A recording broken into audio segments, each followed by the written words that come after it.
देखते हैं जो हमने पहले पढ़ा था, केसेस ग्वांतनामो बे और कोसोवो के। जो विक्टिम्स थे दोनों केसेस में, उन्होंने एक थ्रेट जो है उसे फेस किया, जो कि बहुत ही ज्यादा बेसिक था सारी लिबर्टीज के लिए, प्रोटेक्शन ऑफ इंडिविजुअल लाइफ और पर्सनल लिबर्टी के लिए। अब यहाँ पर आपको कुछ क्वेश्चंस दिए हैं कि क्या ये जो केस इंस्टेंसेस थे ये वायलेशन था राइट टू फ्रीडम का। अगर हाँ, तो कौन सा कॉन्स्टिट्यूशनल प्रोविजन जो है इन्होंने जो है हर एक ने वायलेट किया, आपको ये बताना है। पहला है, गवर्नमेंट ऑफ इंडिया ने बैन करी सलमान रुश्दी की बुक सैटेनिक वर्सेस, इस ग्राउंड पे कि वो जो है डिसरिस्पेक्टफुल थी प्रोफेट मोहम्मद के लिए, और उसमें क्या है वो फीलिंग्स को हर्ट करती मुस्लिम कम्युनिटी की। तो ये जो गवर्नमेंट ने बैन करी सलमान रुश्दी की बुक, ये सही किया क्योंकि इसमें वायलेशन हो रहा था। वायलेशन किस चीज का हो रहा था? Freedom of speech and expression का। जो बुक थी वो इसलिए बैन करेगी कि गवर्नमेंट को ऐसा लगता था कि ये जो है रिलीजियस सेंटिमेंट्स जो है उनको हर्ट करेगी। और बैन करना बुक डायरेक्टली रिस्ट्रिक्ट करता है किसी भी सिटीजन के जो फ्रीडम ऑफ एक्सप्रेशन है या रीडिंग आइडियाज है उनको जो है वो बैन कर देता है। हर फिल्म को जो है अप्रूव करना चाहिए या अप्रूव करवाना चाहिए सेंसर बोर्ड से गवर्नमेंट के, इससे पहले कि वो पब्लिक को दिखाई जाए। पर ऐसा कोई रिस्ट्रिक्शन नहीं है अगर सेम स्टोरी जो है बुक या मैगजीन में पब्लिश करी जाए। तो इसमें जो है कौन सा कॉन्स्टिट्यूशनल जो प्रोविजन है वो वायलेट कर रहे हैं? यहां पर भी वायलेशन हो रहा है freedom of speech and expression का, क्योंकि अगर कंपलसरी गवर्नमेंट अप्रूवल की जरूरत है एक फिल्म को रिलीज होने से पहले या पब्लिक को दिखाने से पहले, तो यहां पर दर्शा रहा है कि वो जो है क्रिएटिव एक्सप्रेशन को लिमिट कर रहे हैं। उनके बुक्स को ऐसी रिस्ट्रिक्शंस फेस नहीं करने पड़ते, इसलिए वो जो है एक तरह से अनइक्वल और रिस्ट्रिक्टिव हो जाता है दोनों के कंपैरिजन में। मतलब ये जो वायलेशन हो रहा है ये जो है एक के लिए है, एक के लिए नहीं है। तो ये आप क्या कर रहे हैं? ये पूरी तरह से अनइक्वल है और रिस्ट्रिक्टिव है। तीसरा है, गवर्नमेंट जो है वो कंसिडर कर रही है एक प्रपोजल कि इंडस्ट्रियल जोन्स जो हैं या सेक्टर्स जो इकोनॉमी के हैं वो होने चाहिए जहां पर वर्कर्स को अलाउ नहीं है कि वो यूनियन बना सके या स्ट्राइक पे जाए। ये भी freedom to form association and unions का वायलेशन है। वर्कर्स के पास बेसिक अधिकार है कि वो जो है एसोसिएशन बनाए, यूनियंस बनाए, और यहां तक कि अगर उनको प्रोटेस्ट करना हो तो वो फ्रीली प्रोटेस्ट करें। बैन करते हैं अगर यूनियन को तो हम लोग उनकी इन राइट को वायलेट करते हैं।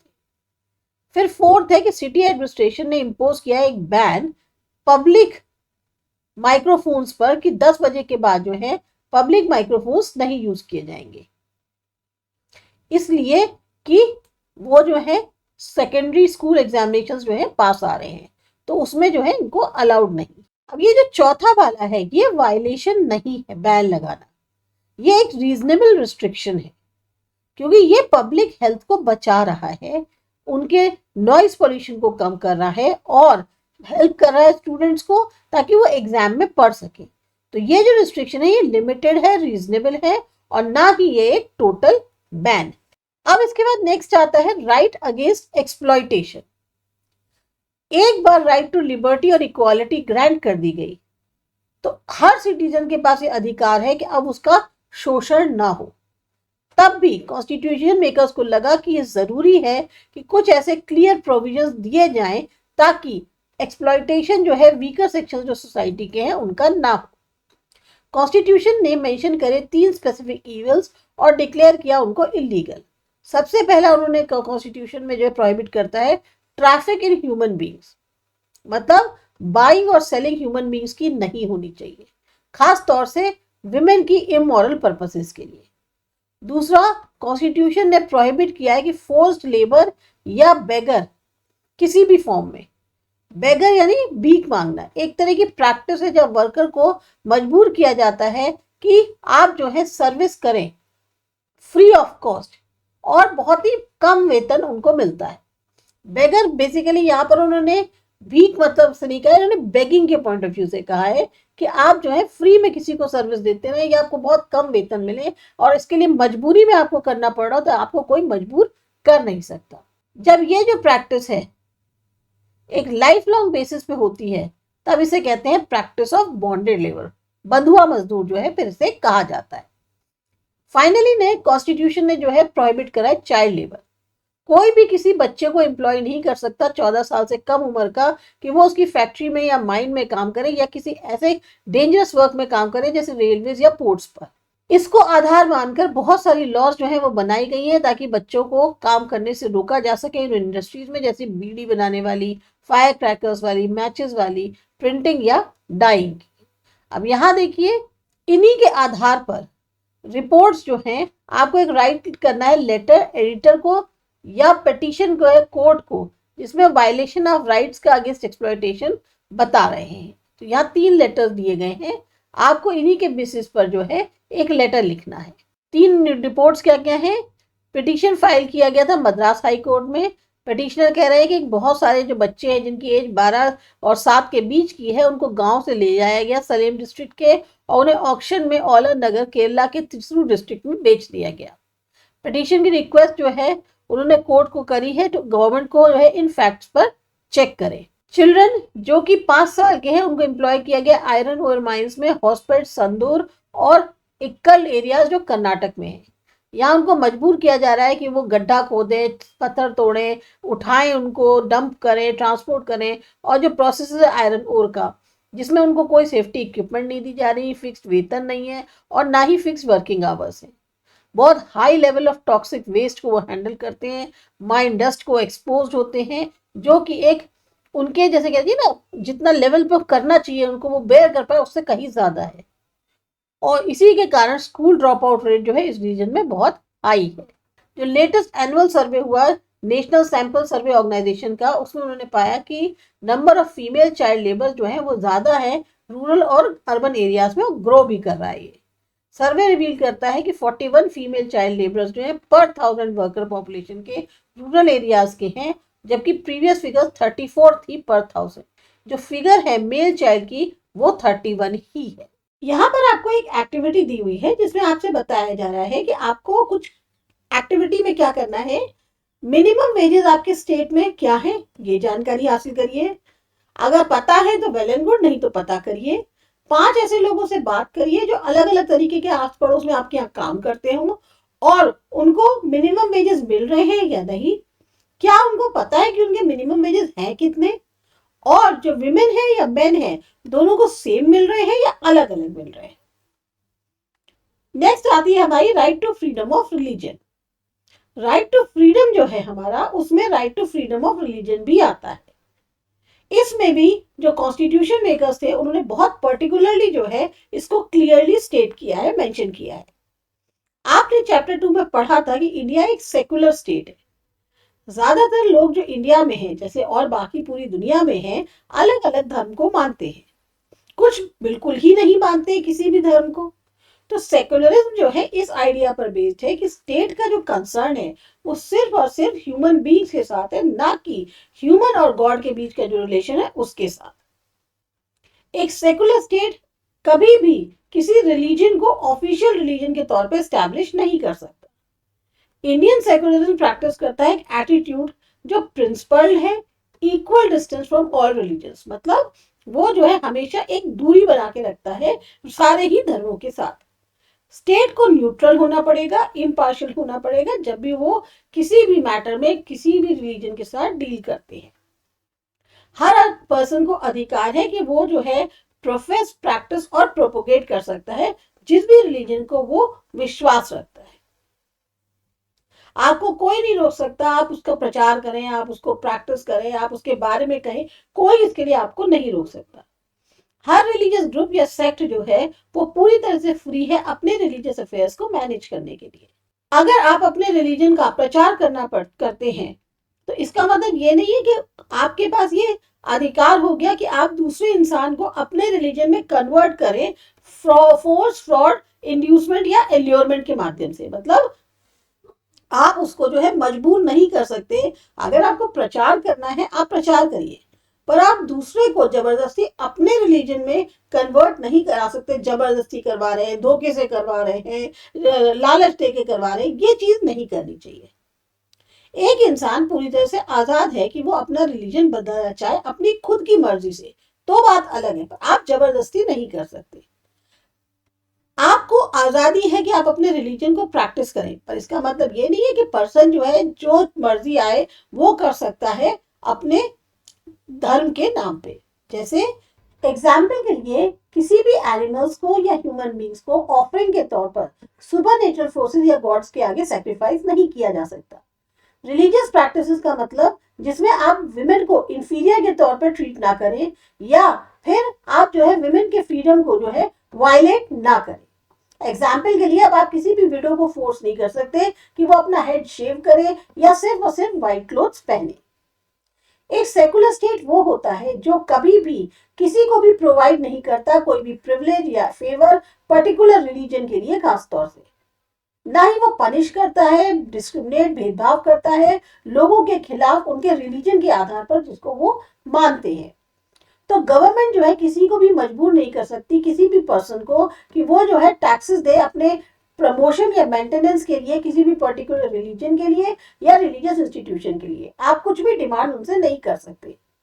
कोई भी रिलीजियस इंस्ट्रक्शन नहीं होगा गवर्नमेंट की तरफ से या गवर्नमेंट एजुकेशनल इंस्टीट्यूशंस में। एजुकेशनल इंस्टीट्यूशंस जो हैं जिनको मैनेज करती है प्राइवेट बॉडीज, उसमें किसी भी पर्सन को जो है मजबूर नहीं किया जा सकता कि आप एक पर्टिकुलर रिलीजियस इंस्ट्रक्शन में जो है भाग लें या कोई भी पर्टिकुलर रिलीजियस वर्शिप को अटेंड करें।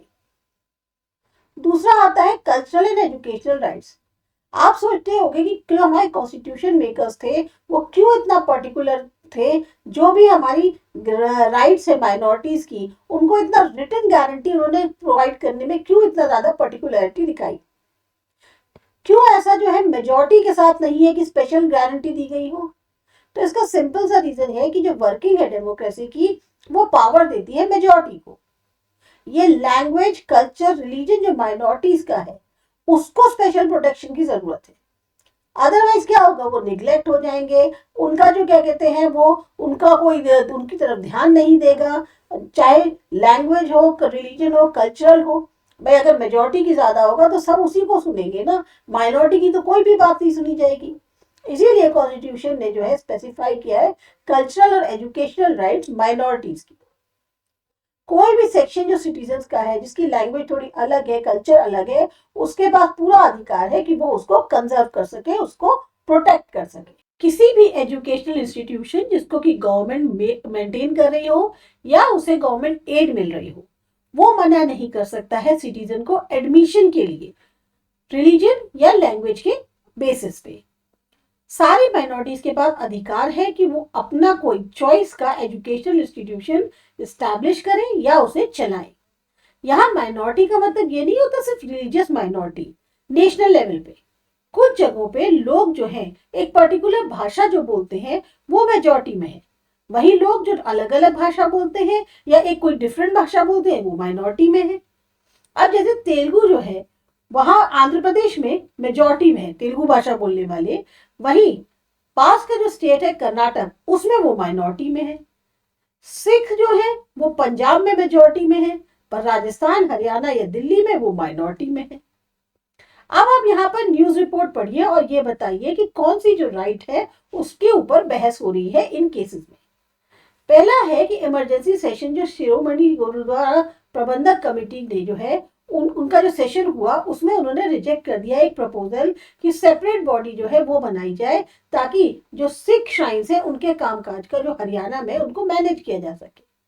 इन्होंने गवर्नमेंट को वार्न किया कि सिख कम्युनिटी टॉलरेट नहीं करेगी उनके रिलीजियस अफेयर्स में कोई भी इंटरफेयर करे। तो यहाँ पर जो बहस हो रही है वो है right to freedom of religion पे। दूसरा है इलाहाबाद हाई कोर्ट जो है उसने क्वॉश किया सेंट्रल लॉ जिसमें अलीगढ़ मुस्लिम यूनिवर्सिटी को जो है माइनॉरिटी स्टेटस दिया जाता है और इलीगल माना जा रहा है कि जो रिजर्वेशन है सीट्स का मुस्लिम्स के लिए उनके पोस्ट ग्रेजुएट मेडिकल कोर्सेज के लिए। यहाँ पर जो बहस हो रही है वो है right to cultural and educational rights जो माइनॉरिटीज की है। फिर आता है राजस्थान गवर्नमेंट ने डिसाइड किया है कि वो एक एंटी कन्वर्जन लॉ चलाएगी। क्रिश्चियन लीडर्स ने कहा कि इससे क्या होगा, बिल जो है वो कहीं ना कहीं सेंस ऑफ इनसिक्योरिटी और फियर जो है माइनॉरिटीज के माइंड में भर देगा। यहां पर आता है right to freedom of religion. तो ये तीन ऐसी अधिकार है जिनके ऊपर इसमें बहस बताई गई है।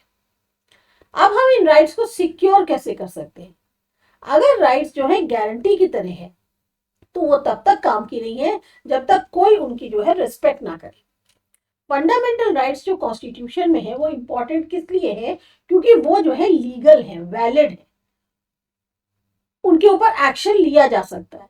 हमारे को ये अधिकार है कि हम जो भी ऊपर राइट्स दी गई है उनको एनफोर्स कर सके। इसे कहते हैं राइट टू कॉन्स्टिट्यूशनल रेमेडीज। ये अपने आप में एक फंडामेंटल राइट है। ये राइट बनाती है बाकी और सारी राइट्स को और ज्यादा इफेक्टिव। पॉसिबल है कि कई बार हमारी राइट्स जो है वो वायलेट हो जाए, आइदर हमारे जो फेलो सिटीजन है उनके द्वारा, प्राइवेट बॉडीज के या गवर्नमेंट के। जब कोई भी हमारी राइट वायलेट होती है तो हम किसके पास जाते हैं सॉल्यूशन के लिए, समाधान के लिए? कोर्ट्स के पास। अगर ये फंडामेंटल राइट है तो हम डायरेक्टली अप्रोच कर सकते हैं सुप्रीम कोर्ट को या हाई कोर्ट को, स्टेट की। इसीलिए डॉक्टर अंबेडकर ने राइट टू कॉन्स्टिट्यूशनल रेमेडीज को कहा कि ये हार्ट एंड सोल है हमारे कॉन्स्टिट्यूशन का। फंडामेंटल राइट्स जो है गारंटी करी गई है। जो भी एक्शंस होते हैं लेजिस्लेचर, एग्जीक्यूटिव के या कोई और अथॉरिटीज के जो कि गवर्नमेंट द्वारा चलाए जा रहे हैं, तो उसके लिए अगेंस्ट हमारे पास फंडामेंटल राइट्स जो है एक गारंटी की तरह है। कोई भी लॉ या एक्शन जो है वो वायलेट नहीं कर सकता फंडामेंटल राइट्स।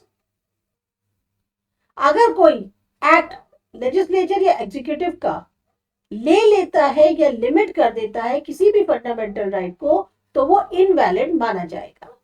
हम जो है चैलेंज कर सकते हैं ऐसी लॉज को, सेंट्रल और स्टेट गवर्नमेंट की पॉलिसीज या एक्शन जो गवर्नमेंट के हैं या गवर्नमेंटल ऑर्गेनाइजेशन जैसे नेशनलाइज्ड बैंक्स हैं, इलेक्ट्रिसिटी बोर्ड्स हैं, उनको हम चैलेंज कर सकते हैं। कोर्ट जो है एनफोर्स कर सकता है फंडामेंटल राइट्स को अगेंस्ट प्राइवेट इंडिविजुअल्स या बॉडीज की। सुप्रीम कोर्ट, हाई कोर्ट जो है उनके पास पावर होती है कि वो डायरेक्शंस इशू करें, ऑर्डर या रिट्स इशू करें, ताकि इन जो फंडामेंटल राइट्स हैं इनके ऊपर एक्शन लिया जाए या इनको वो क्या कहते हैं एनफोर्स किया जाए। ये जो है कंपनसेशन भी दे सकते हैं विक्टिम्स को, या जो पनिशमेंट दे सकते हैं जो इनको वायलेट करते हैं। तो अभी हमने चैप्टर 4 में पहले से ही देखा कि जो जुडिशरी है हमारी कंट्री में वो पूरी तरह से इंडिपेंडेंट है गवर्नमेंट और पार्लियामेंट की। हमने ये भी देखा हमारी जुडिशरी जो है वो बहुत पावरफुल है और कुछ भी कर सकती है अपने सिटीजन जो है उनके अधिकारों की रक्षा करने के लिए। अगर कोई वायलेशन होता है फंडामेंटल राइट का, तो ये जो पर्सन अफेक्टेड है वो कोर्ट के जा सकता है रेमेडी के लिए। पर अब जो है कोई भी पर्सन कोर्ट जाता है अगेंस्ट फंडामेंटल राइट के वायलेशन के अगेंस्ट, तो वो जो है सोशल और पब्लिक इंटरेस्ट का हो तो वो जो है जा सकता है। मतलब ये है कि अगर किसी भी इंसान को हम कहते हैं कि वो जो है उसकी फंडामेंटल राइट का वायलेशन हुआ है और वो कोर्ट जा सकता है, अगर उसकी जो वायलेशन है वो सोशल और पब्लिक इंटरेस्ट में है, तो फिर इसको हम कहते हैं public interest litigation, PIL। PIL के अंतर्गत कोई भी नागरिक हो, उस नागरिकों का समूह हो, वो सुप्रीम कोर्ट या हाई कोर्ट को अप्रोच कर सकते हैं पब्लिक इंटरेस्ट के प्रोटेक्शन के लिए एक पर्टिकुलर एक्शन या लॉ जो गवर्नमेंट ने दी है उसके अगेंस्ट। जजों को लिखा जा सकता है, इवन पोस्ट कार्ड पर भी। जो कोर्ट है वो इस मैटर को उठाएगी। अगर जजेस जो है वो मानते हैं कि ये पब्लिक इंटरेस्ट में है तो डेफिनेटली उसके ऊपर कुछ ना कुछ एक्शन होगा।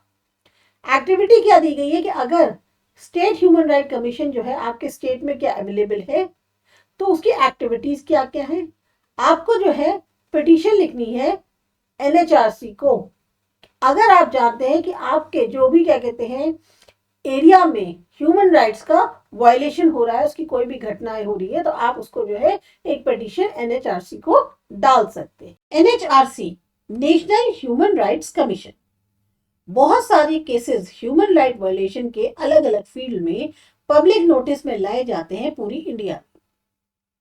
ह्यूमन राइट ऑर्गेनाइजेशंस और मीडिया जो है क्रिटिसाइज करते हैं गवर्नमेंट एजेंसीज को कि वो सीरियसली इनके केसेस को परस्यू नहीं कर रहे हैं या फिर इनके जो कल्प्रिट्स हैं उनको पकड़ नहीं रहे हैं। कई बार इनको जो है बिहाफ पे विक्टिम्स के इंटरवीन करना पड़ता है, दखल करना पड़ता है। यहीं पर जो है आप कहना चाहिए ना कि किसी को तो आना पड़ेगा, कोई तो मदद करे विक्टिम्स की, तो यहां पर आती है ह्यूमन राइट्स कमीशन। ये एक इंडिपेंडेंट कमीशन है जिसको सेटअप किया गया था लॉ ने 1993 में। जुडिशरी के जैसे ही कमीशन भी इंडिपेंडेंट है गवर्नमेंट की। कमीशन को अपॉइंट करते हैं प्रेसिडेंट और इसमें शामिल है रिटायर्ड जजेस, ऑफिसर्स या जो बड़े बड़े जाने माने सिटीजन्स हैं वो। अब इनके ऊपर ये बर्डन तो नहीं होता कि इनको कोर्ट केसेस डिसाइड करने हैं, तो मेनली ये फोकस करते हैं विक्टिम्स की हेल्प करने की ताकि उनके ह्यूमन राइट्स को सिक्योर किया जा सके। इसमें आता है वो सारे राइट्स जो कि सिटीजन्स को दिए गए हैं कॉन्स्टिट्यूशन के द्वारा। नेशनल ह्यूमन राइट्स कमीशन के लिए ह्यूमन राइट्स जो है उसमें और क्या क्या जो शामिल आता है, राइट्स वो वाली जो मेंशन करी गई है यूएन स्पॉन्सर्ड इंटरनेशनल ट्रीटीज में जिसको कि इंडिया ने साइन किया है, वो वाले राइट्स भी आते हैं। अब एनएचआरसी अपने आप में तो गिल्टी को पनिश नहीं कर सकता, ये तो कोर्ट की जिम्मेदारी है। तो ये जो है क्या करते हैं, एक इंडिपेंडेंट और क्रेडिबल इंक्वायरी जो है, कहीं पर भी अगर वायलेशन होता है ह्यूमन राइट्स का तो उस केस में ये लोग करते हैं। ये जो है कोई भी केस हो अबेटमेंट का उसमें भी इंक्वायरी करते हैं। अबेटमेंट का मतलब आप किसी को एनकरेज कर रहे हैं, असिस्ट कर रहे हैं या कंस्पायरिंग कर रहे हैं और मेंबर्स के साथ और लोगों के साथ कुछ भी रॉन्ग या इलीगल एक्ट करने के लिए, तो वो कहलाते हैं अबेटमेंट केसेस। अगर वो जो है पाते हैं, जो ये इंक्वायरी होती है इस तरह के अबेटमेंट के केसेस में कि वायलेशन हुआ है या नेग्लिजेंस हुई है कंट्रोल करने में किसी भी गवर्नमेंट ऑफिसर के द्वारा, ये एक तो चीज देखते हैं। दूसरा जो है फिर जनरल स्टेप्स उठाते हैं ताकि ह्यूमन राइट्स को कंट्री में प्रमोट किया जा सके। कमीशन जो है अपनी फाइंडिंग्स, अपनी रिकमेंडेशंस गवर्नमेंट को जो है प्रेजेंट करते हैं और अगर बाई चांस जरूरी पड़े तो विक्टिम के बिहाफ पर कोर्ट में भी ये लोग जाते हैं। इनकी जो है बहुत सारी पावर्स हैं अपनी इंक्वायरी को आगे बढ़ाने के लिए। जैसे अगर कोई कोर्ट जो है वो सम्मन कर सकता है विटनेसेस को, क्वेश्चन कर सकते हैं गवर्नमेंट ऑफिशियल को, डिमांड कर सकते हैं किसी ऑफिशियल पेपर की, किसी भी प्रिजन में जाकर इंस्पेक्शन के लिए विजिट कर सकते हैं, अपनी खुद की टीम को भेज सकते हैं ऑन स्पॉट इंक्वायरी के लिए। तो ये सब काम जो है एनएचआरसी कर सकता है। कोई भी सिटीजन इंडिया का लेटर लिख सकता है इस एड्रेस पे ताकि वो कंप्लेन कर सके ह्यूमन राइट्स के वायलेशन के against. National human rights commission, GPO complex, INA, new Delhi 110023 पे। कोई फी नहीं होती, कोई फॉर्मल प्रोसीजर नहीं होता एनएचआरसी को अप्रोच करने का। एनएचआरसी के जैसे ह्यूमन राइट्स कमीशन भी है, state human rights commission 28 states में जो कंट्री के हैं उसके अंदर। आप जो है डिटेल्स के लिए इस वाले लिंक पर विजिट कर सकते हैं। लास्ट टॉपिक है हमारा एक्सपेंडिंग स्कोप ऑफ राइट्स। हमने इस चैप्टर की शुरुआत करी थी, उसमें हमने डिस्कस किया कि जो हमारे राइट्स हैं, अधिकार हैं, उनकी इंपॉर्टेंस क्या है। पूरे चैप्टर में हमने मेनली फोकस करा फंडामेंटल राइट्स जो कॉन्स्टिट्यूशन में दी गई है उसके बारे में। आप सोच सकते हैं कि फंडामेंटल राइट्स जो कि कॉन्स्टिट्यूशन द्वारा ग्रांट करी गई हैं, क्या ओनली राइट्स हैं जो सिटीजन्स के पास हैं? नहीं, ऐसा नहीं है। जहां फंडामेंटल राइट्स सोर्स है सारी राइट्स का, वही हमारी कॉन्स्टिट्यूशन और लॉ जो है वो बहुत सारे रेंज जो है, एक वाइड रेंज राइट्स का हम लोगों को ऑफर करती है। जो स्कोप है राइट्स का वो अभी कई सालों तक, जैसे कहते हैं टाइम बाई टाइम बढ़ता जा रहा है। कई बार एक्सपेंशन होता है लीगल राइट्स में जो सिटीजन इंजॉय कर सके। समय समय पर कोर्ट जो है जजमेंट देते हैं कि आप जो है राइट्स का या अधिकार का जो दायरा है उसे बढ़ाएं। अब कुछ राइट्स है जैसे right to freedom of press है, राइट टू इंफॉर्मेशन है, राइट टू एजुकेशन है, ये जो है सब फंडामेंटल राइट से ही निकली है। स्कूल एजुकेशन जो है वो एक तरह से राइट बन चुका है इंडियन सिटीजन्स का। गवर्नमेंट रिस्पॉन्सिबल है प्रोवाइड करने के लिए फ्री और कंपल्सरी एजुकेशन उन सारे बच्चों की जिनकी एज 14 साल से कम है या 14 साल है। पार्लियामेंट जो है लॉ को जो है लागू कर सकता है जिसमें वो अधिकार दे राइट टू इंफॉर्मेशन सारे सिटीजन्स के लिए। इस एक्ट को बनाया गया था fundamental right to freedom of thought and expression के अंडर। हमें अधिकार है कि हम इंफॉर्मेशन जान सके गवर्नमेंट ऑफिस से। अभी सुप्रीम कोर्ट ने एक्सपैंड किया है मीनिंग, ये जो राइट टू लाइफ है जिसमें इंक्लूड आता है राइट टू फूड, वो भी इसके अंदर शामिल किया जाए। राइट टू लाइफ में राइट टू फूड भी शामिल किया जाए। सारी राइट्स जो है वो ऐसा नहीं है लिमिटेड है फंडामेंटल राइट्स के तहत, जैसा कि कॉन्स्टिट्यूशन में बताया गया है। कॉन्स्टिट्यूशन और भी बहुत सारी राइट्स जो है उनको प्रोवाइड करता है जो फंडामेंटल राइट्स शायद ना हो। अब जैसे right to property fundamental right नहीं है, बस कॉन्स्टिट्यूशनल राइट है। Right to vote in election एक इंपॉर्टेंट कॉन्स्टिट्यूशनल राइट है। कई बार ये जो एक्सपेंशन होता है ये कहलाता है, जो हम लोग एक्सपेंशन करते हैं ह्यूमन राइट्स के अंदर कई बार होता है। ये यूनिवर्सल मॉरल क्लेम्स हैं जो शायद लॉ भी जो है वो उन्हें पहचान ना सके। अब जैसे ये जो क्लेम्स हैं ये खाली राइट्स नहीं है डेफिनेशन के अकॉर्डिंग, जैसा कि हमने पहले बताया था। जैसे जैसे डेमोक्रेसी का विस्तार हो रहा है पूरी दुनिया में, एक प्रेशर जो है गवर्नमेंट पर एक बढ़ता जा रहा है कि आप इन क्लेम्स को एक्सेप्ट करें। कुछ इंटरनेशनल कोवेनेंट्स जो हैं उन्होंने भी योगदान दिया है एक्सपेंशन में राइट्स के। जो स्कोप है राइट्स का वो बढ़ता जा रहा है और नई राइट्स जो है उस समय पर उभरती जा रही है। ये लोगों के स्ट्रगल का ही नतीजा है। नई राइट्स जो है उभर रही है, जैसे जैसे सोसाइटीज डेवलप हो रही है नए कॉन्स्टिट्यूशन बनाए जा रहे हैं। अब जैसे कॉन्स्टिट्यूशन साउथ अफ्रीका गारंटी करता है सिटीजन्स को कई सारी new rights. Right to privacy, ताकि सिटीजन जो है उनके घरों पे हो, उनकी सर्च ना हो, उनके फोन जो है उनको टैप ना किया जा सके, उनकी कम्युनिकेशन को जो है खोला ना जा सके। राइट टू एन एनवायरमेंट, ये ऐसी राइट है जो कि ना तो हार्मफुल है उनके हेल्थ के लिए या वेलबींग के लिए। Right to have access to adequate housing, पर्याप्त एक सही सा घर मिले उसके लिए सबकी पहुंच होनी चाहिए। Right to have access health care services के लिए, सफिशिएंट फूड और वाटर के लिए। कोई किसी को भी रिड्यूस नहीं किया जा सकता इमरजेंसी मेडिकल ट्रीटमेंट के लिए। फिर आता है international covenant on economic, social and cultural rights.